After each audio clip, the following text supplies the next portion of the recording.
Hello everyone, and welcome to week 7 of English 121. This week you're going to be learning about symbol and short stories.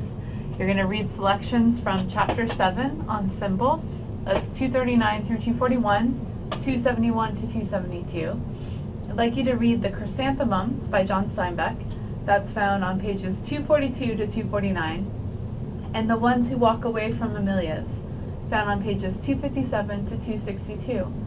You're going to be actively reading those stories.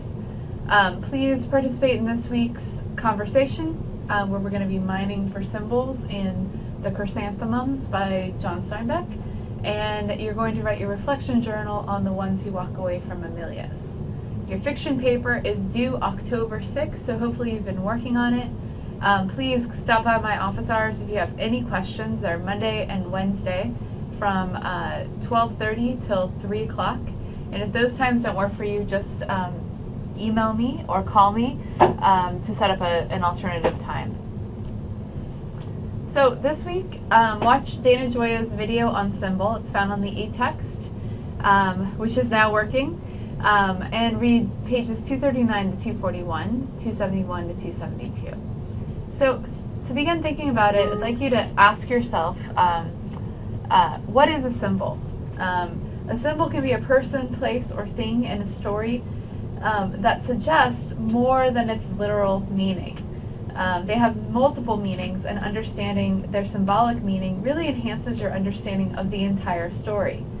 As we saw in Young Goodman Brown, the idea of allegory, where things have one specific meaning that they're trying to represent. The idea of faith in Young Goodman Brown was allegorical. The idea that faith did represent his wife, but it also represented Young Goodman Brown's relationship with his religion.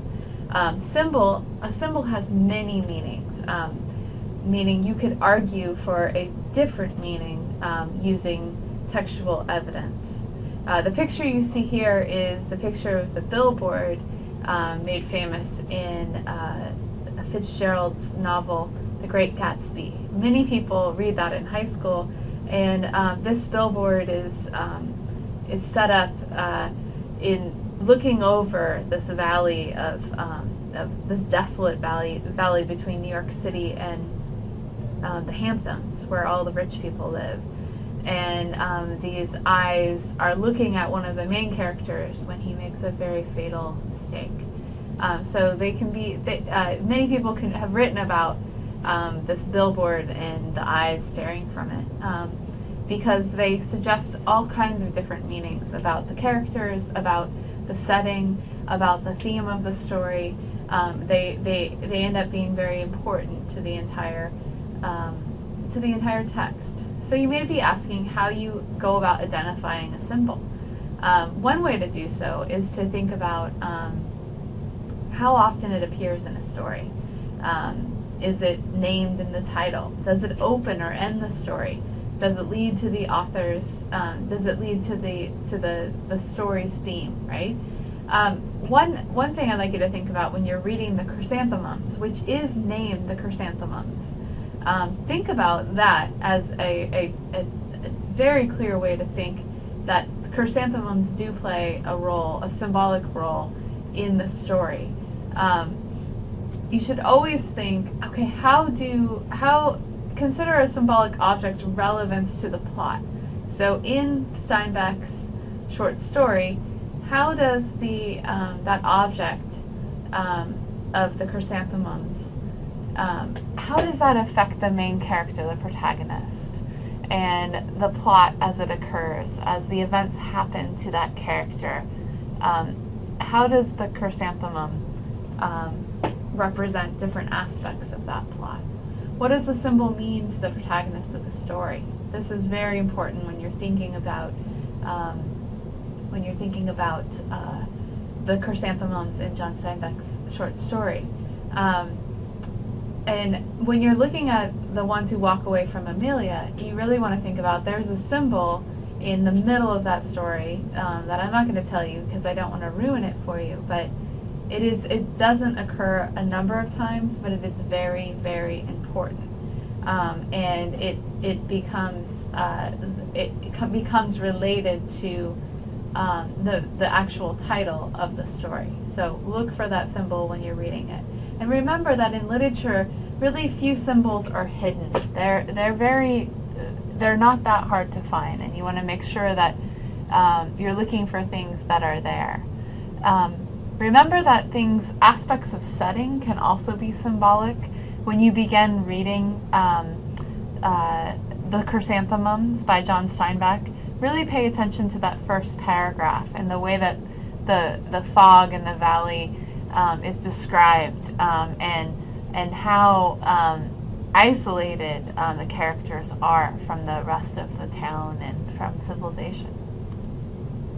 So when you're writing about symbols, you want to think about this checklist, and I do want to really emphasize that now that we're about we're over a third of the way through the semester, you should start using the terminology that we're talking about in your responses. So when you respond to your peers' post in the discussion forum, make sure you're using the terminology that we're learning about.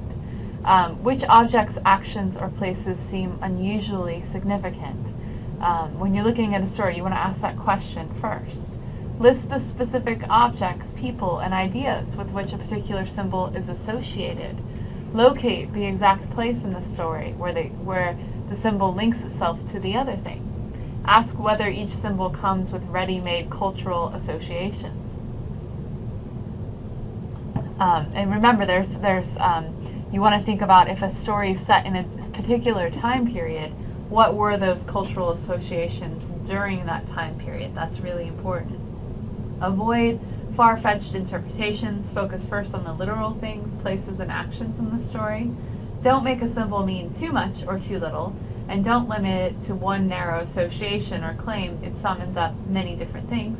And be specific. Identify the exact place in the story where a symbol takes on deeper meaning.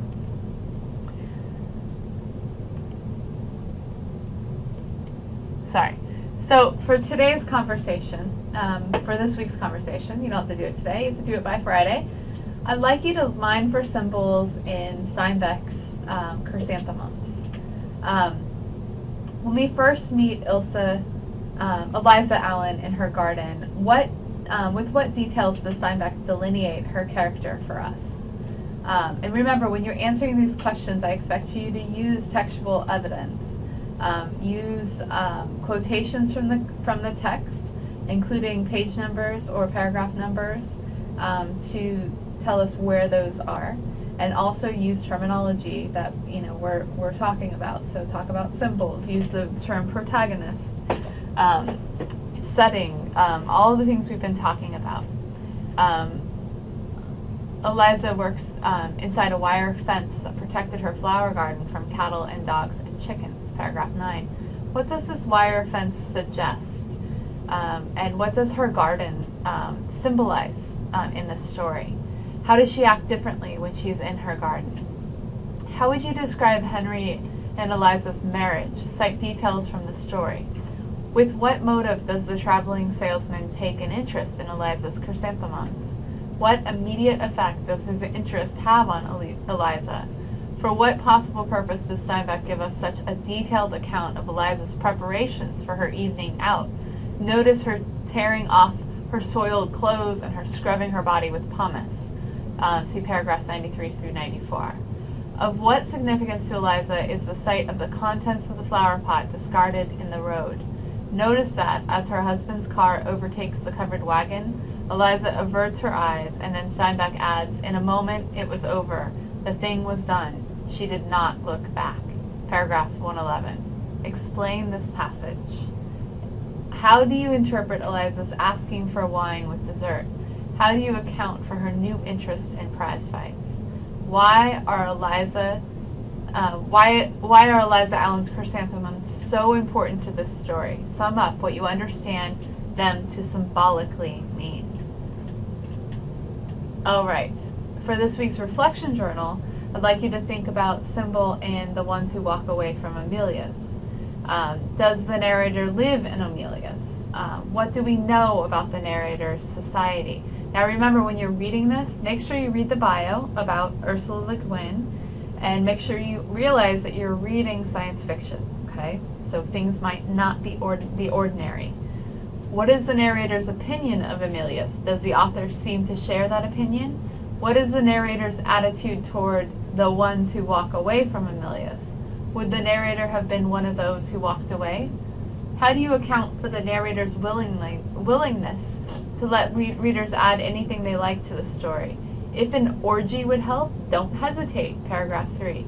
Doesn't Ursula Le Guin care what her story includes? 5. What is suggested by the locked dark cellar in which the child sits? What other details in the story are suggestive enough to be called symbolic? Do you find in the story any implied criticism of our own society? Now remember, when you're answering questions for the reflection journal, you're required to use evidence from the text to support what you're saying. You also should be using the terminology that we're learning. All right, also, by the end of the week, you should have your final draft of your paper turned in. It will be due on Monday at 11:59 p.m. This is just a review of what's due. You're writing an analysis of one of the stories written by Flannery O'Connor in Chapter 10, 2 critical case books, except A Good Man is Hard to Find, because we read that last week. A successful paper will contain a clear thesis, logical development, and the use of textual evidence, that means quotations to back up one's claims, and the proper use of literary terminology. Requirements: it must be 3 to 4 typed pages in Times New Roman 12-point font. It must be in MLA format, and it must be uploaded as a Word document. Please turn it in by October 6th, 11:59 p.m. Next week, we are turning our heads towards poetry. For next week, we're going to be doing some close reading exercises, learning how to read a poem, and we're going to learn about basically the overview of what we're going to be talking about for the next 6 weeks about poetry. All right, that's it, you guys. Let me know if you have any questions. I look forward to seeing you online.